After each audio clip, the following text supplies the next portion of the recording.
छोटी बड़ी सब दुकानों को खोल दिया गया है।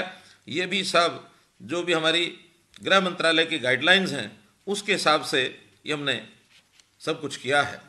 एक जानकारी और मैं देना चाहूँगा कि जो उद्योग सोशल डिस्टेंसिंग के कारण से अपने कम मजदूरों से काम चलाने के लिए आगे आएंगे, अर्थात 50% की जो संख्या उनको बताई गई है उसी से अपना उद्योग चलाएंगे, वहाँ उनके वर्किंग आवर्स में उनको छूट दी गई है कि वो 8 घंटे की बजाय 12 घंटे तक भी उन मजदूरों से काम ले सकते हैं। लेकिन ये जो धारा 59 है, 59, ये जो एक्ट है हमारा कारखाना अधिनियम 1948, इसकी धारा 59 के अनुसार उन सबको अतिरिक्त 4 घंटों का जो वेतन है, अर्थात ओवर टाइम का वेतन, ये डबल देना होगा और इस नाते से एक कर्मचारी से 12 घंटे तक भी काम करने की सहमति वो लोग बना सकते हैं। ये भी एक छूट उनको दी गई है। मित्रों, इसी प्रकार उद्योग को हम लोगों ने खोलने के जो प्रावधान किए हैं उसमें मुझे लगता है कि हमारा जो दूसरा चरण है उद्योग खोलने का, उसके अंदर अधिक से अधिक खोले जाएंगे उद्योग। इसके बाद जहां कहीं कोरोना के केसेस ज़्यादा हैं वो तीसरे चरण में 3 मई के बाद उनको और छूट दी जाएगी। उस समय तक हमारी सब गति इस प्रकार की ध्यान में आएगी कि किस गति से हम कोरोना से लड़ाई लड़ रहे हैं और कोरोना को हम रोक पा रहे हैं, तो निश्चित रूप से इसको हम खोलेंगे। विषय है प्रवासी मजदूर।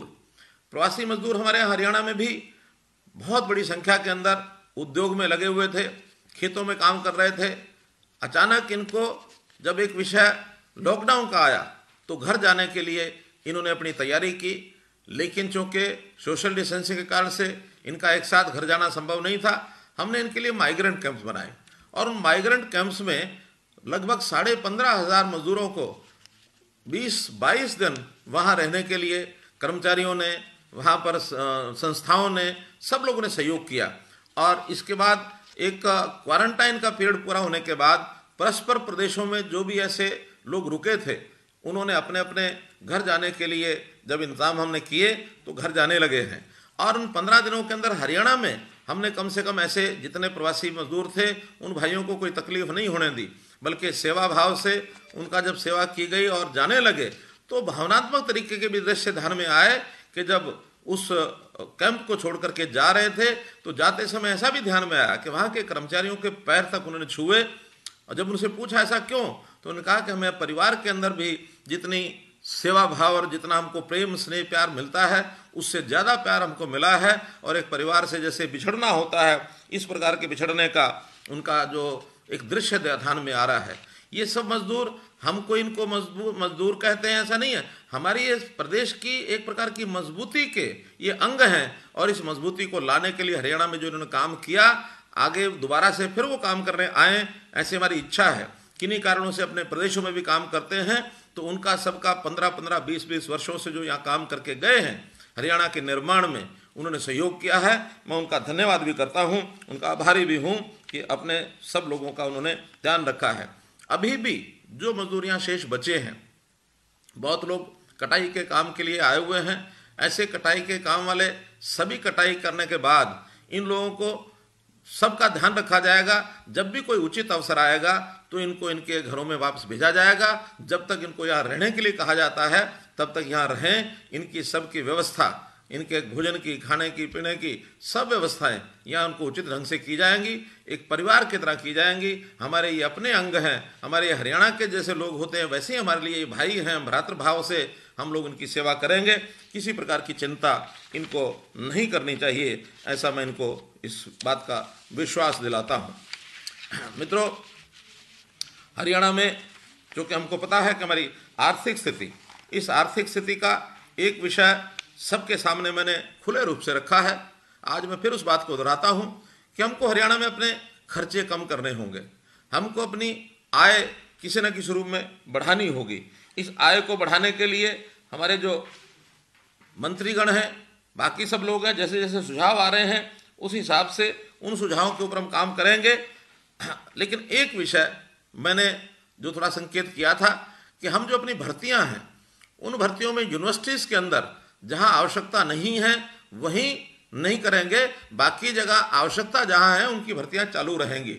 और प्रदेश में भी जो भर्तियां हमने की हैं, अगर हम पिछले 5 साल 6 साल का हिसाब लगाते हैं तो इन 5 साढ़े 5 साल के अंदर हमारी अभी तक 73,500 भर्तियां ये हमारे स्टाफ सिलेक्शन कमीशन और हरियाणा पब्लिक सर्विस कमीशन से के कारण से हुई हैं। और अभी भी 12,500 ऐसी भर्तियां हैं जिनकी परीक्षाएं हो चुकी हैं, रिजल्ट आना शेष है। यदि रिजल्ट आया है तो उनकी काउंसलिंग करनी है, स्क्रीनिंग करनी है, वो शेष है। ये सब काम जो पाइपलाइन में है ये पूरे के पूरे होंगे, इनको किसी को रोका नहीं जाएगा। और इन 12,500 को मैं जोड़ता हूं तो ये 86,000 भर्तियां हमने पिछले 5 साढ़े 5 वर्ष में की हैं। और ये हमने कभी भर्तियों के कारण किसी कारण से रोका नहीं है। जो खाली पोस्ट हैं, जितनी भी आवश्यकता है, उनको सबको हमने किया है। लेकिन अगर पिछले हमारे 6 साल से पहले 10 साल का हिसाब मैं लगाता हूं तो चाहे स्टाफ सिलेक्शन कमीशन है, पब्लिक सर्विस कमीशन है, 10 साल के पूरे कार्यकाल में भी 86,000 भर्तियां हुई थी।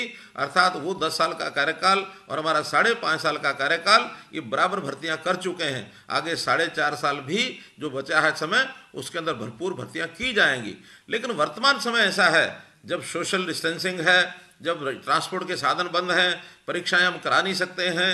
हमारे तो जो स्कूल के विद्यार्थी, कॉलेज के विद्यार्थी, +2 के विद्यार्थी, इनकी परीक्षाएं वो सब शेष हैं। और इस एक विशेष परिस्थिति के कारण से उनकी परीक्षाएं भी हम करा नहीं पा रहे हैं। इनकी परीक्षाएं कराने का अवसर जैसे हमें मिलेगा, जैसे ही वातावरण अनुकूल होगा, सब स्थितियां ठीक होंगी। केवल उस समय तक ही ये प्रतिबंध रहेगा जब तक ये परिस्थितियां ठीक नहीं होती हैं। परिस्थितियां ठीक होने के बाद ये सब काम निश्चित कराएंगे। आप अपने घर पर बैठ करके जो ऐसे बंधु अपने किसी इंटरव्यू के लिए, अपनी किसी परीक्षा के लिए, जॉब के लिए तैयारी करना चाहते हैं, भरपूर समय है, वो इसकी तैयारी करें। और इसके कारण से उनको किसी प्रकार का ये कोई कठिनाई नहीं आएगी। मित्रों, क्योंकि समय ऐसा विशेष है, इस समय विशेष में हम लोग सब लोग कुछ ना कुछ अपने बंधन अगर अपने ऊपर लगाएंगे तो मैं समझता हूँ कि बहुत लाभ मिलने वाला है। मैं तो एक ही बात हरियाणा सरकार की ओर से कह सकता हूँ कि जब मैंने अपने मित्रों से, साथियों के सामने सब विषय रखे तो उन्होंने इसको बखूबी सहयोग करने का जो एक प्रकार से संकल्प दोहराया, जिसके कारण से मुझे बताते हुए आपको संतोष हो रहा है कि सभी 90 विधायक, उसमें 13 मंत्री हैं, 77 MLAs हैं, उन सब लोगों ने अपनी 1 महीने की तनख्वाह, सैलरी ये पूरी की पूरी कोरोना रिलीफ फंड के अंदर ये डाल दी थी। और न केवल इस 1 महीने की सैलरी उन्होंने दी है, बल्कि आगे 1 साल अर्थात अप्रैल से लेकर अगली मार्च 2021 तक पूरे 1 वर्ष 30% सैलरी का अपना कट लगवा दिया है कि ये 30% की सैलरी हमारी कम कर दी जाए ताकि सरकारी खर्चों को कम किया जाए। मंत्री बंधुओं से जब अलग से बातचीत हुई तो उन्होंने कहा कि हमारे पास जो डिस्क्रिशनरी कोटा है, जो हम समय समय पर अपने हाथ में लेकर के खर्च करते हैं, ऐसी राशि जो 100 करोड़ रुपए से ऊपर है, उसमें से सब बंधुओं ने ये विचार किया कि हमको इस राशि को कम करना चाहिए। तो मुझे ये बताते हुए संतोष हो रहा है कि कुल मिलाकर सभी मंत्री, हमारे स्पीकर, डिप्टी स्पीकर, हमारे गवर्नर महोदय, सब लोगों ने मिलकर 51 करोड़ रुपए की राशि इस बार कम खर्च करने का और एक अपना संकल्प दोहराया है ताकि हमारे सरकारी खर्च में इसका एक प्रकार से बचत हो सके। ये सब काम किए हैं।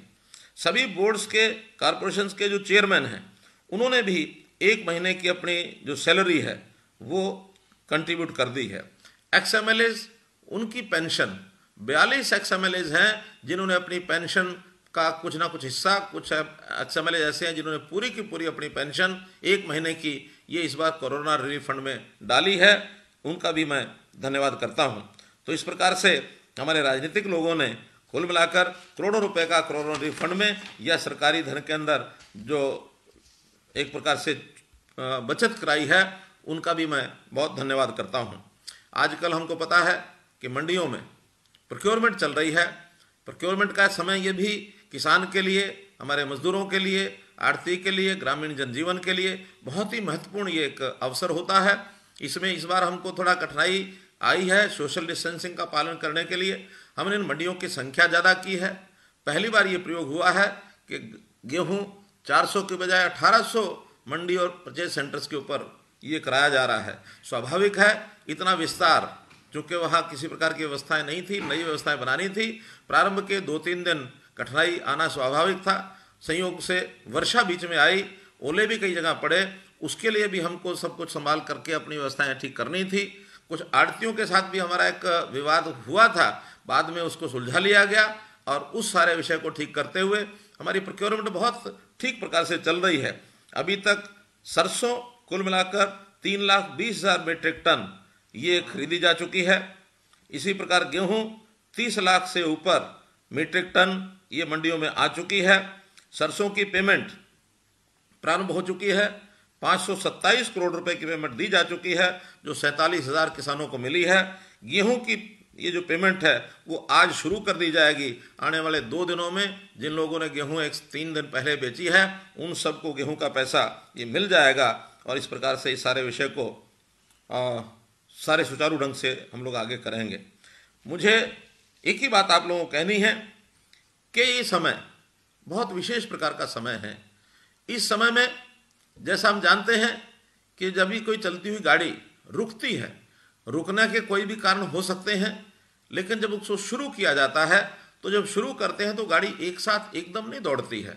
उसको प्रारंभ करने के लिए स्टार्ट करना पड़ता है। स्टार्ट करने के बाद उसका पहला गियर, दूसरा गियर, तीसरा गियर, गरारी में गरारी फंसते चली जाती है, गियर बढ़ते चले जाते हैं, पहिए अपनी गति पकड़ते चले जाते हैं और जब सब पहिए गति पकड़ते हैं, गाड़ी आगे बढ़ती है तो 5वें गियर तक गाड़ी फुल स्पीड में आती है।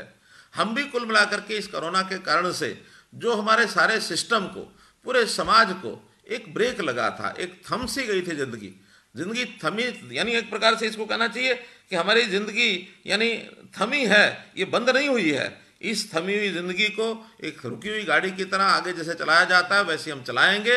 अब आज ये मान के चलें कि जैसे 20 अप्रैल को हमने अपने उद्योग के कुछ आर्थिक गतिविधियों के खुलने का प्रबंध किया था, उस समय मानो पहला गियर लगाया था, तो आज ये मान के चलो कि कल से हम दूसरे गियर में आए हैं और ये लगातार बढ़ते बढ़ते हम आशा करते हैं कि 3 मई को लॉकडाउन का कोई ना कोई चाहे समाप्त होगा और नहीं समाप्त होगा तो लॉकडाउन रखते हुए भी जो इसमें छूट दी जाएगी उस छूट के हिसाब से हम आगे बढ़ेंगे और हम अपनी ज़िंदगी को पटरी पर लेकर के आएंगे। इसको हम ऐसा ना समझें कि एकदम ये बंद हो गया, धीरे धीरे चलेगा और पूरी हम अपने इस सिस्टम को ठीक करेंगे। मैं तो यही कहूँगा कि ज़िंदगी जो शेष है वही विशेष है। इसलिए हम जिस फेज़ में अब आए हैं, इस फेज़ के आगे अपनी ज़िंदगी को सुरक्षित रखना, उसको ठीक ढंग से आगे बढ़ाना, चलाना और उसी का आनंद लेना, ताकि हम अपने जीवन को, अपने आने वाली पीढ़ी को ठीक सुरक्षित ढंग से एक अच्छा भविष्य दें। यही आपसे मेरा निवेदन है। बहुत बहुत धन्यवाद, बहुत बहुत आभार।